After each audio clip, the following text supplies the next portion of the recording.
Hello friends, work and time की series में मैं आपको नया टाइप बताने जा रहा हूँ जो कि बोर्ड पे दिया हुआ है। ए किसी काम को 15 दिनों में करता है, बी उसी काम को 20 दिनों में करता है, सी उसी काम को 12 दिनों में करता है।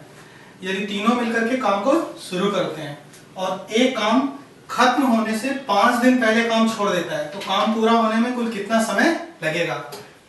मान लेते हैं कि टोटल काम फिनिश होता है हमारा x डेज में।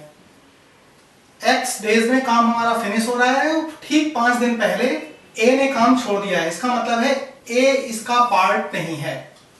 5 डेज सिर्फ b और c ने काम किया हुआ है, rest x minus 5 days a, b और c ने काम किया हुआ है। यहाँ पर दो पार्ट हैं, फर्स्ट पार्ट में a, b और c ने काम किया है, सेकेंड पार्ट में b और c ने काम किया हुआ है। a, b और c ने जो काम किया है x माइनस 5 डेज किया है, b और c ने जो काम किया है वो 5 डेज किया हुआ है। तो कुछ सिचुएशन इस तरह से है, पार्ट 1 और पार्ट 2 दोनों को जोड़ देंगे तो कंप्लीट पार्ट निकल आता है, जैसा कि सिचुएशन लिखी हुई है।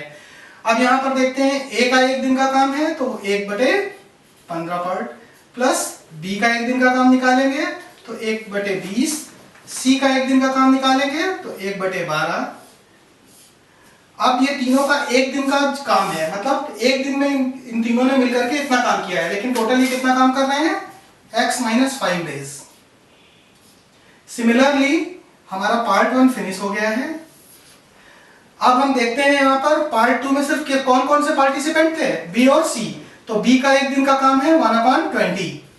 इसी तरह से हमारा सी का 1 दिन का काम कितना है, 1/12। इन दोनों ने मिलकर के कितने दिनों तक काम किया हुआ है, 5 डेज। तब हमारी इक्वेशन ये बनती है।